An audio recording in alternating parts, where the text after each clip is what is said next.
Welcome to Mindset Matters Book Club YouTube channel. Please subscribe and like to hear new book summaries. I want you to start by doing something with me today. Okay, I'm ready. Close your eyes for just a second and try to imagine your very first memory. Like really picture it in your mind's eye. Oh, wow. Going way back. Yeah, try to bring up the colors of the room, the smells in the air, the sounds happening in the background. Just lock that right in. Okay, I've got one. So hold on to that image, listener. Think about how old you are in this memory. Are you 4? Maybe 5. Right, maybe you're sitting on a living room rug or playing out in a backyard. Yeah, exactly. Now, I want you to imagine walking into a room today, sitting down with your family, and describing that really vivid foundational memory to them. The one that basically acts as the starting line for your whole conscious life. Exactly. And then imagine having everyone in that room look back at you with total blankness. Oh, that's chilling. Right. Imagine the slow, creeping realization that the memory, the very bedrock of your early reality, never actually happened. Like, it is completely fabricated. It's a deeply unsettling thought. I mean, it fundamentally shakes the ground you walk on. It really does. Because if you can't even trust the intricate architecture of your own mind when it comes to your own past, what can you possibly trust? Human beings rely so heavily on memory to construct their identity. So if the foundation is just a ghost, the whole house feels like it could collapse at any second. Yeah, just sit with that for a second, that dizzying loss of psychological gravity, because that is exactly the situation we are exploring today in this deep dive. We are looking at a book that opens with a memory exactly like that. The author, Tara Westover, begins her incredible memoir, Educated, by describing a staggeringly cinematic scene. And it's so vivid. She's, what, 5 years old? Yeah, 5 years old. It's night, the lights are off, and she's huddled in the kitchen with her family. She can vividly hear the sharp chirp of crickets outside in the Idaho fields. But then, cutting right through that is the sound of gunfire. Exactly. She believes she is hiding from the feds, who have basically surrounded their house in the dark. It's terrifying. And in the moonlight, she watches a woman reach for a glass of water. A shot rings out, sounding like a whip, and the woman falls. And in Tara's memory, it's always her mother who falls to the floor, right? Yes, always her mother. And she is always holding a baby. But the wild twist here, as she states right at the very beginning of the book, is that literally none of this happened. None of it. She was the youngest of 7 children. There was no baby for her mother to even hold. Right, and the feds absolutely did not surround their house when she was 5. Her mother was not shot. So I have to ask, how does a 5-year-old brain possess such a vivid, traumatic, high-definition memory of a shootout that didn't occur? The mechanism behind it is terrifying, honestly. That memory was forged entirely from a story her father told the family. Wait, he just told them a story and her brain made it real? Basically, yeah. He recounted a different real-life standoff he had heard about on the news. But he told it with such intense apocalyptic detail and with such absolute unyielding conviction that her young developing brain it simply conjured a cinematic version of it. That is wild. It couldn't distinguish his terrifying narrative from physical reality, so it just filed the story away as a lived experience, which really illustrates the sheer, inescapable gravity of her father's influence over her mind. And that influence is what today's deep dive is all about.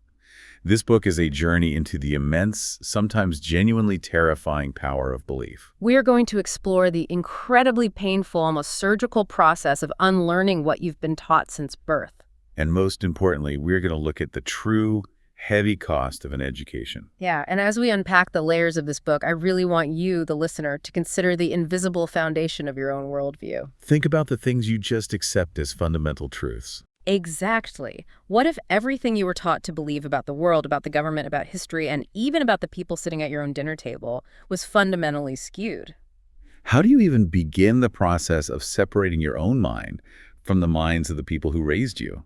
It's a huge question. It is. So where do we start with this? Let's start by setting the geography, because the landscape in this book feels less like a backdrop and more like a warden. A warden is a great word for it. We are at the base of Buck's Peak in rural Idaho. Now, banished any thoughts of a quaint, manicured agricultural farm? This is a sprawling, totally chaotic junkyard. Yeah, it's just full of jagged, twisted scrap metal, heavy machinery. And what Tara's father, Gene, proudly calls Honest dirt. Honest dirt, right?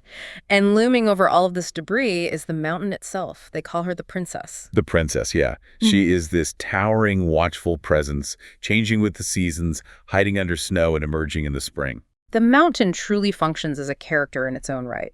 It acts as both a fortress for the family and this isolating psychological barrier. It physically and mentally keeps the family completely sealed off from the rest of society, which, is the explicit goal of the patriarch here. Because Gene's worldview is, it is absolute. He doesn't just hold strong opinions. He operates with divine certainty. He carries the solemnity of an ancient oracle.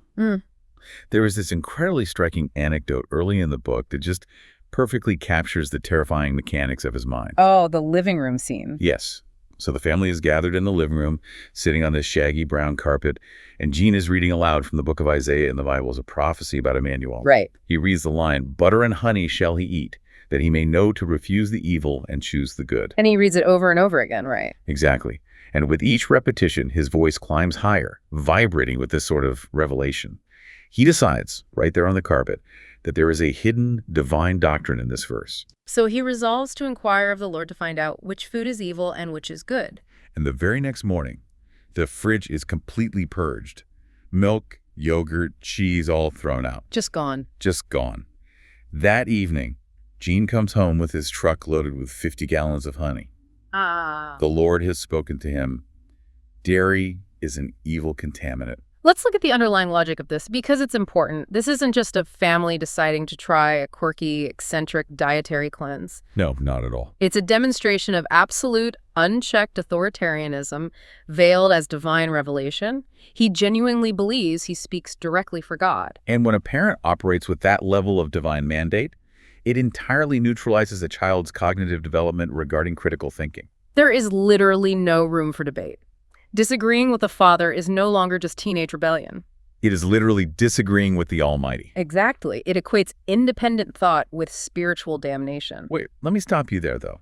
Because a lot of people have strong religious beliefs or incredibly strict, unconventional diets. You see it all the time. What pushes this specific behavior from eccentric, overbearing dad into a genuinely dangerous authoritarian dynamic? That is the critical distinction to make. It becomes dangerous because his reality is completely decoupled from any external verification or social contracts. It's the totalizing nature of his paranoia. He doesn't just change his diet.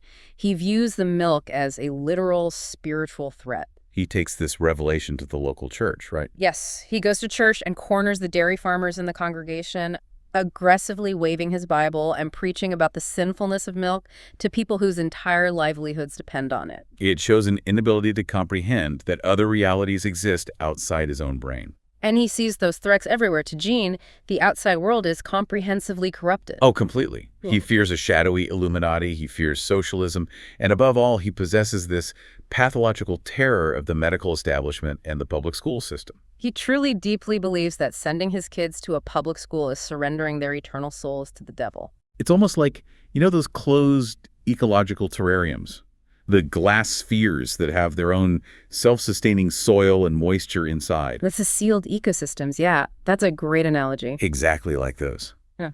To Gene, the family is that terrarium. It absolutely must remain hermetically sealed.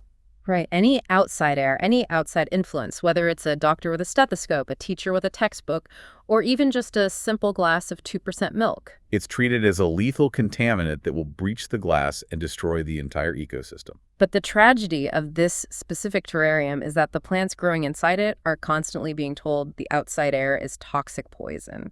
The children don't know any other air exists. Or if they do, they are taught to fear it on a visceral level. However, no system is perfectly sealed. There are always cracks in the glass.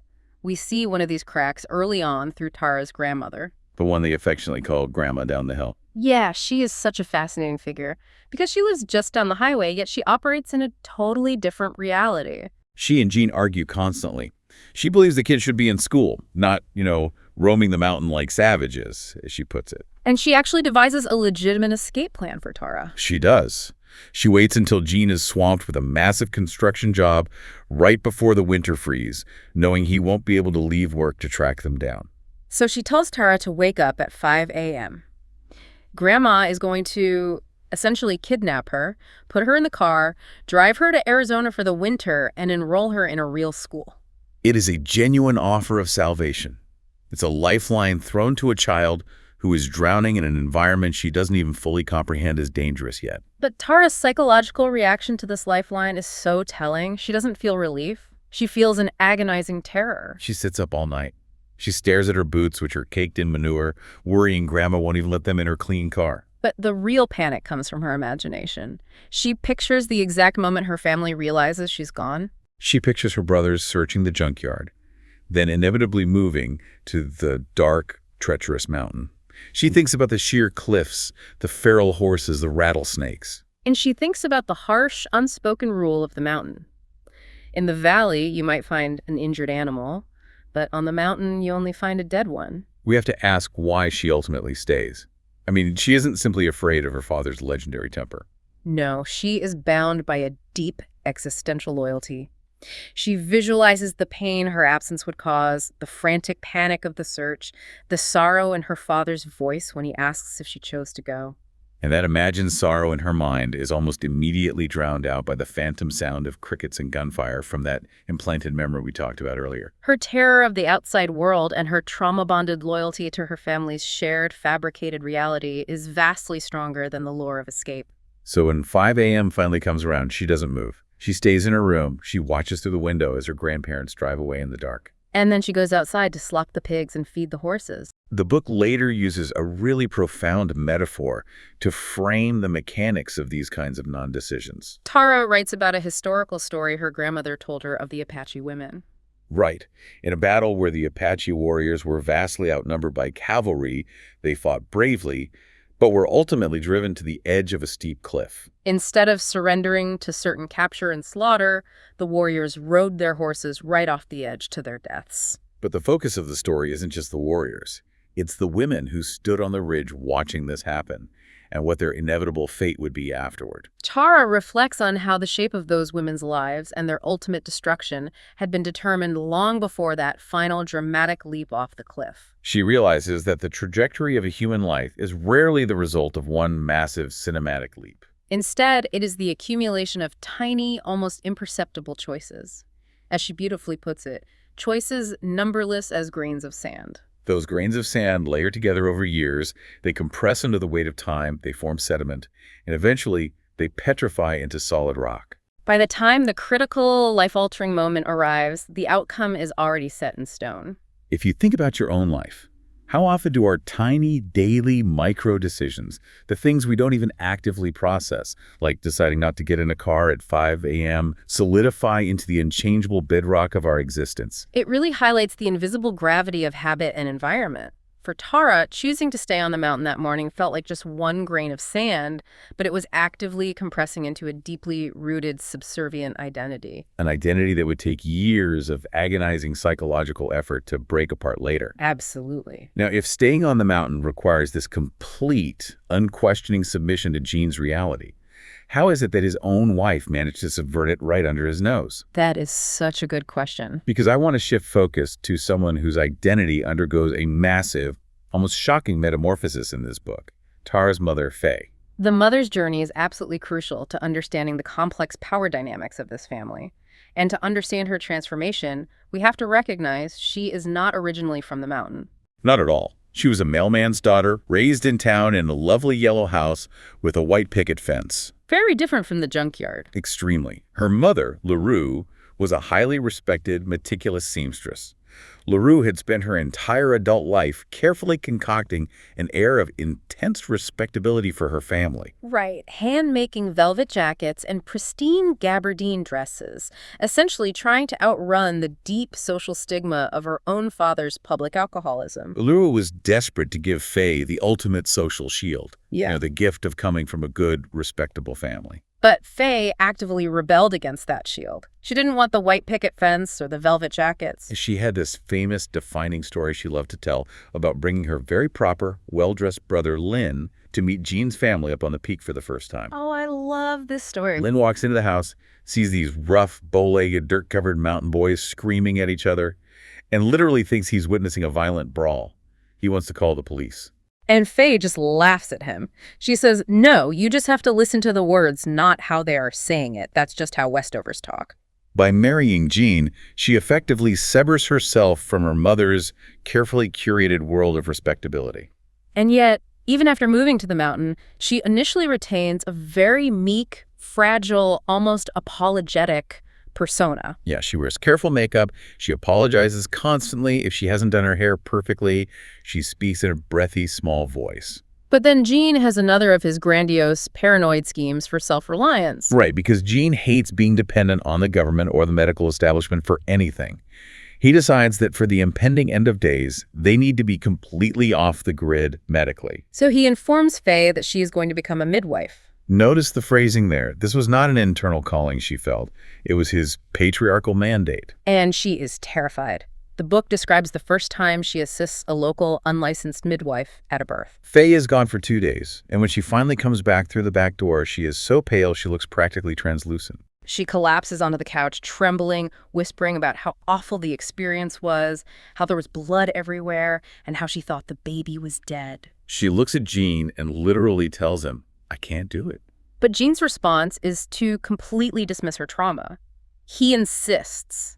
He tells her it is a direct calling from the Lord and that sometimes the Lord asks for hard things. He leaves absolutely zero room for her fear or her refusal. When the local midwife eventually moves away, Faye is thrust into the role as the sole midwife for 100 miles in any direction. And this is where we see the metamorphosis. Because as she starts delivering these babies entirely on her own, something inside her fundamentally changes. We have to look at the psychology of what handling human life does to a person. She is suddenly forced to take total charge of life and death situations. When a woman is hemorrhaging or a baby isn't breathing, you cannot be meek. You cannot speak in a small, breathy voice. In taking responsibility for the survival of others, she discovers a latent, fierce power within herself. It rewires her neural pathways regarding her own agency. It is incredible to witness on the page. She goes from this fragile, constantly apologizing woman to a commanding, authoritative presence. She stops wearing makeup entirely, and more importantly, she stops apologizing for not wearing it. She starts buying massive oxygen tanks. She takes complex suturing classes to stitch up women who tear, which is a medical procedure even her predecessor refused to do. She starts making her own money, too, charging $500 in cash per delivery. The paradox here is stunning. In Gene's paranoid push for total off-the-grid self-reliance, he inadvertently empowers his wife. He forces her into a crucible that gives her financial independence and social authority, which quietly but powerfully subverts his own absolute rule over the household. For instance, to run a functioning midwifery business, she realizes she cannot be totally isolated.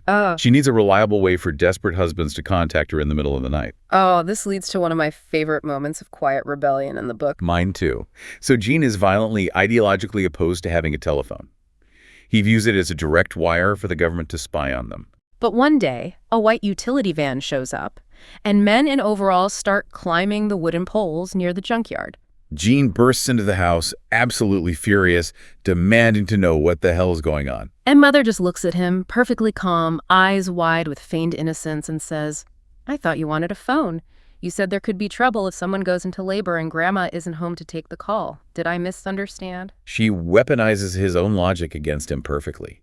She plays the role of the scatterbrained, subservient wife who simply misunderstood his complex instructions, all to achieve her own operational ends. Gene is left completely speechless. He's outmaneuvered by his own patriarchal structure, and he just turns and goes back to the junkyard. The phone stays. She elevates this art of playing stupid to an absolute mastery, especially when dealing with the law, because we have to remember what she's doing is highly, highly risky. If a birth goes wrong, she could face severe criminal charges for practicing medicine without a license, or even manslaughter. The legal stakes are incredibly high.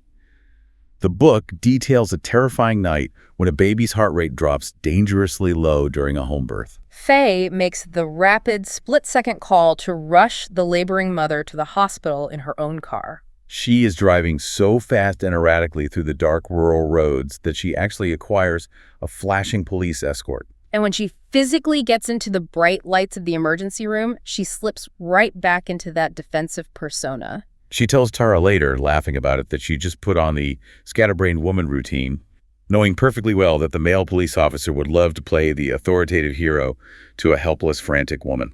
But the real danger comes when a trained doctor corners her in the hallway and asks why she specifically was at the birth. Right. To avoid being identified and prosecuted as an unlicensed midwife, she intentionally uses societal expectations of women's ignorance as a shield. She asks the most absurd, medically uneducated questions possible. She puts on this high, coquettish, confused voice and says, "Oh, was that the baby's head? Aren't babies supposed to come out feet first?" It completely fools the doctor. He dismisses her as a totally ignorant bystander. Tara even boasts to a friend later, "When it comes to doctors and cops, nobody plays stupid like my mother." But there is a profound dark side to this intentional administrative invisibility. Yeah, the family's complete refusal to engage with the government or the medical system means that several of the children, including Tara, do not possess birth certificates. From a legal standpoint, they do not exist. It's mind-boggling in the modern era. When Tara is 9 years old, her older brother Luke wants to get a driver's license, which means the family finally needs to procure birth certificates for the younger kids. And Mother essentially has to undergo an investigation to prove to the state that Tara is a real human being. It becomes an absolute bureaucratic nightmare. The state asks for medical records. There are none because she was born on the mountain. They ask for school records. There are none because she has never set foot in a classroom. The mother spends hours on her newly installed telephone, arguing with bewildered clerks in Salt Lake City and the state of Idaho. And no one even knows exactly when Tara was born. Mother thinks it was one date in September, Dad insists it was another, and Grandma down the hill goes to town and officially swears an affidavit with a third date.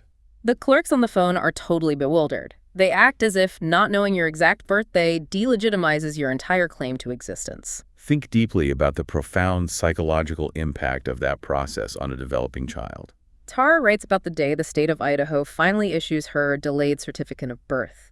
She says the experience felt oddly dispossessing. She is handed the first tangible, legal proof of her personhood at 9 years old. And she realizes that until that very moment, it had never even occurred to her that proof of your existence was a requirement in the world. Imagine growing up feeling like your physical reality isn't tethered to the rest of humanity, that you are a phantom.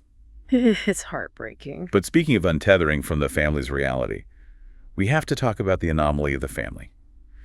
Tara's older brother, Tyler. Tyler represents the initial spark of rebellion in this book.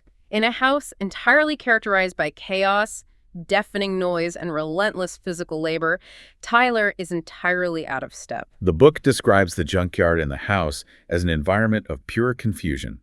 Piles of oily blackened laundry, rookie glass jars of herbal tinctures, animal carcasses literally being skinned in the yard. But Tyler is a boy who fundamentally needs order. He collects tiny pencil shavings and matchboxes and meticulously stacks them in his closet, categorized by year. And he reads books. In the middle of all this mechanical madness, he is finding quiet corners to just sit and read. This fundamentally conflicts with Gene's entire worldview. Gene believes a real man makes a living with his hands, with that honest dirt, not with books and fragile scraps of paper. He constantly preaches to the children that college is just extra school for people too dumb to learn the first time around. And that university professors are either active agents of the Illuminati or dangerously arrogant fools. But Tyler is resolute. He has a quiet, unbending will. There is a dramatic, tense confrontation in the family kitchen that sets the stage for Tara's own eventual departure years later. Tyler, who struggles with pronounced stutter, stands before his father and tells him he wants to go to college. Gene predictably explodes. He shouts about the Illuminati infiltrating the church schools, about how he raised his son better than to be brainwashed by socialist academics. Tara watches this from the sidelines, noting the raw potency and underlying desperation in her father's rant. Gene leans forward, intensely searching his son's face for some sign of submission, some sign of agreement, but he finds absolutely nothing. Tyler just endures the storm, his face completely vacant, waiting for the wind to die down. And eventually, despite the screaming, Tyler packs his car, washes the thick Idaho dust off the windshield, and drives away. Before he leaves, he does something crucial. He leaves a specific item for Tara, a single CD of the Mormon Tabernacle Choir. It seems like a small, almost insignificant gesture, but it's a tether. It's an invitation to a world of mathematical order, harmony, and beauty that exists entirely outside the jagged scrap metal of the junkyard. And it deeply affects her. After Tyler leaves, she drags his old, heavy desk into her own room.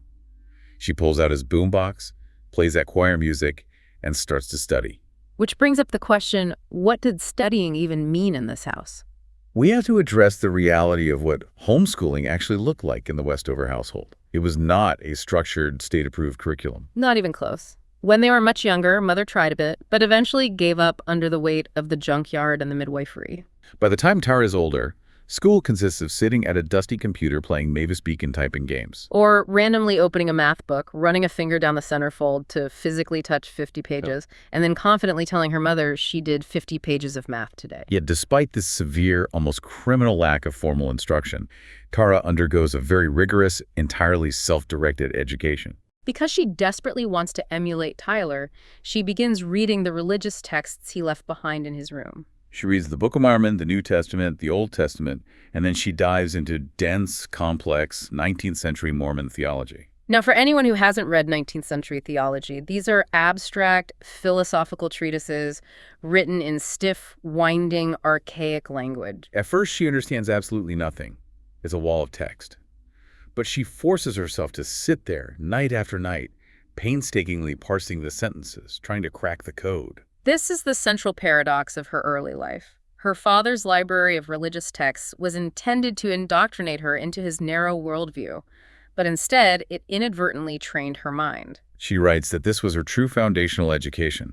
It taught her the extreme patience required to read things she could not yet understand. That specific cognitive skill, the sheer mental grit required to wrestle with an incomprehensible text until it finally yields meaning, is the exact tool that ultimately enables her to survive in an actual, rigorous university environment later on. But her desire to learn isn't just about books or theology. It's also a deep, aching desire to belong to the normal world, to be like other girls. Tara eventually convinces her mother to let her join a dance class in town. This is a sequence that physically hurts to read. She desperately wants the sensation of conformity, of moving in unison with a group, of not standing out. But she is physically and visually marked as an outsider the moment she walks in. Because of Jean's intensely strict rules on female modesty, Tara isn't allowed to wear just the leotard and tights like the other girls in the studio. She has to wear a baggy, oversized gray t-shirt over the top of it that reaches all the way down to her knees. She looks in the mirror and calls herself a goose among swans. But surprisingly, she doesn't care. She focuses intensely, memorizes the complex movements, and for a brief, shining moment on the dance floor, she feels like she belongs to a single, unified flock. That fragile illusion of belonging is violently shattered at the winter recital. The other girls in the younger class perform wearing sparkly skirts and sheer tights. Tara, deeply conditioned by her father's worldview, perceives these little girls through his lens. She describes them internally as looking like tiny harlots. And when it is Tara's turn to perform, she looks out and sees her father standing in the back of the auditorium. The look in his face is not pride. It is sheer righteous anger. The car ride home from that recital is agonizing. Jean shouts that the dance class is Satan's deception.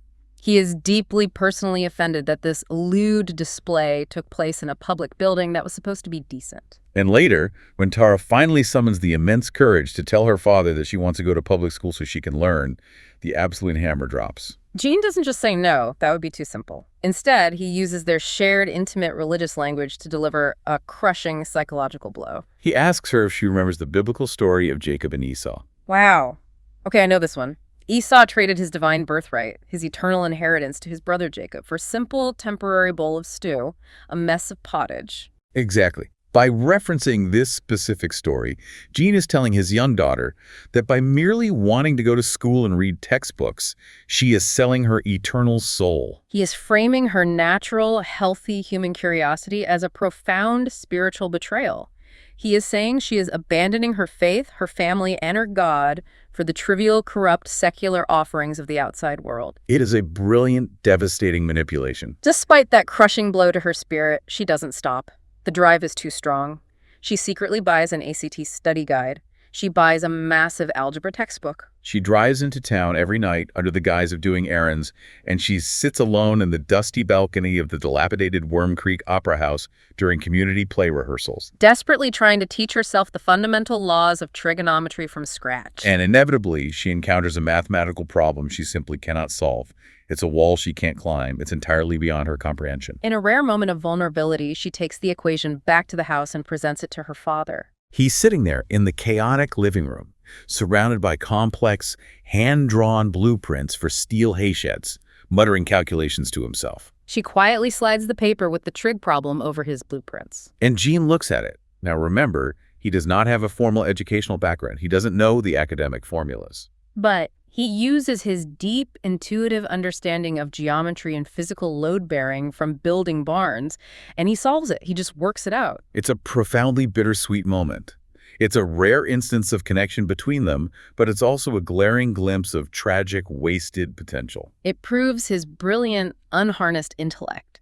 Gene possesses a mind capable of highly complex mathematical logic, but it is entirely trapped within his own paranoia and isolated worldview. He can instinctively solve the equation on paper, but he's completely incapable of seeing the value of his daughter learning to do the same in a classroom. But she does it anyway. She grinds through the book, she passes the ACT, and she gets miraculously accepted to Brigham Young University. And so begins an entirely new chapter of profound, disorienting culture shock. We have to understand that arriving at BYU is not a triumphant, cinematic montage for Tara.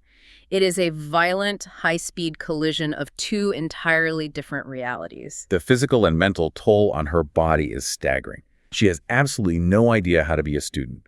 She doesn't know the vocabulary of academia. She stays up until 3:00 a.m. every single night trying to decode textbooks that feel like foreign languages.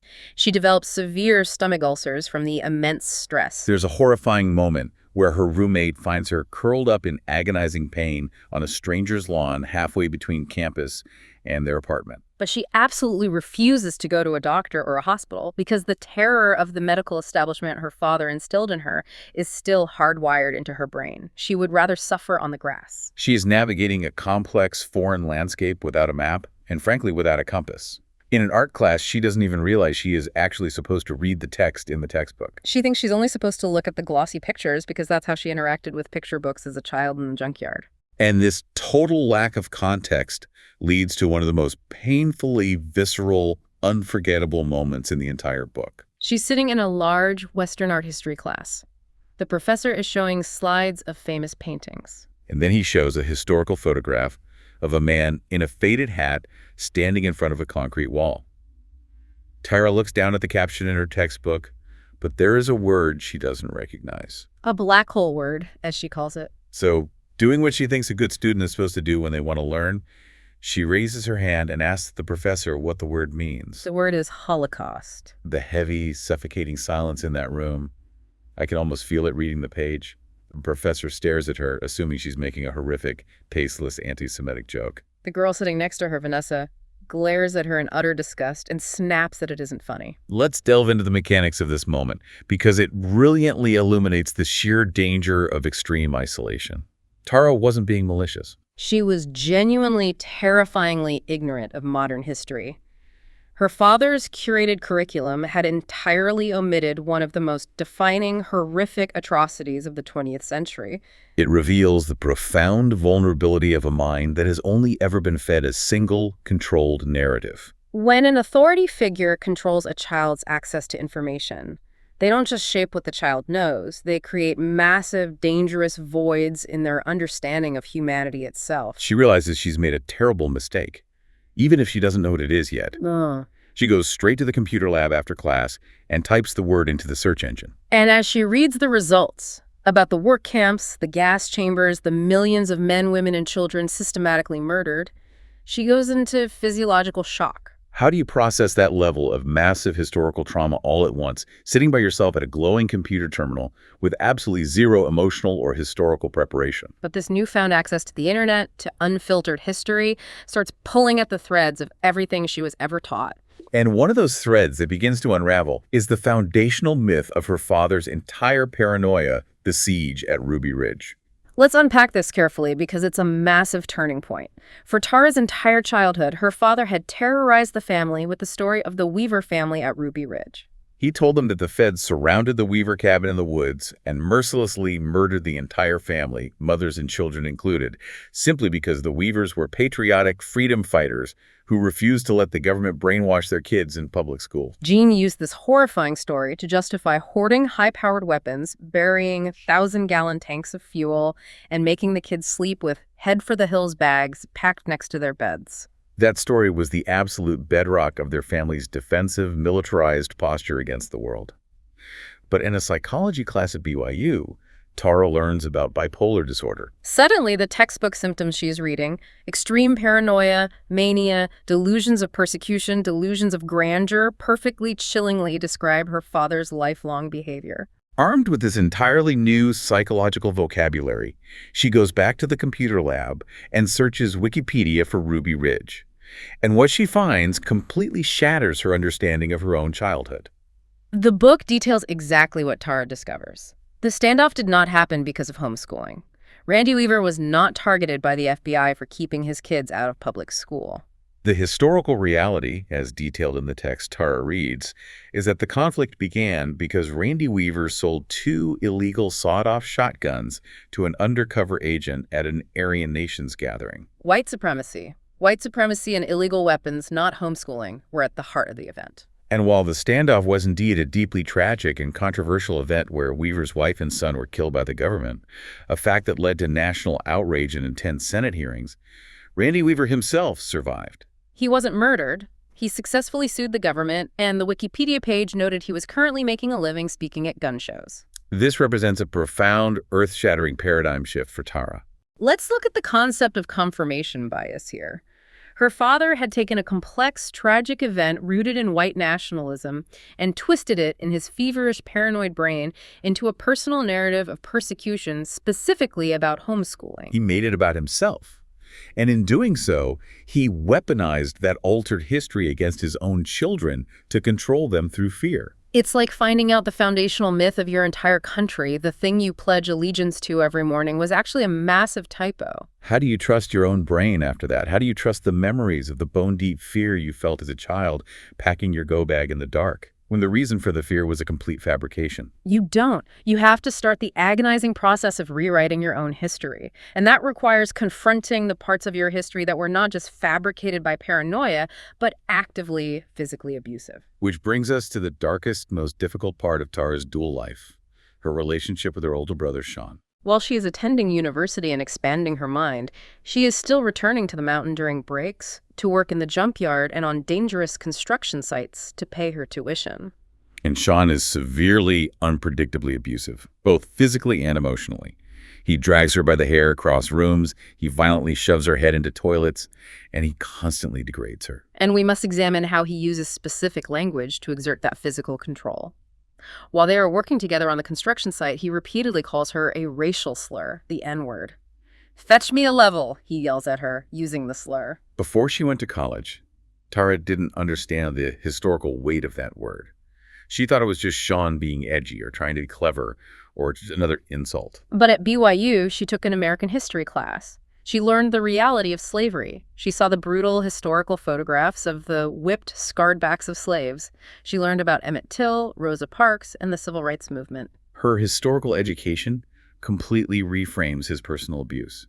She realizes that the slur isn't a joke.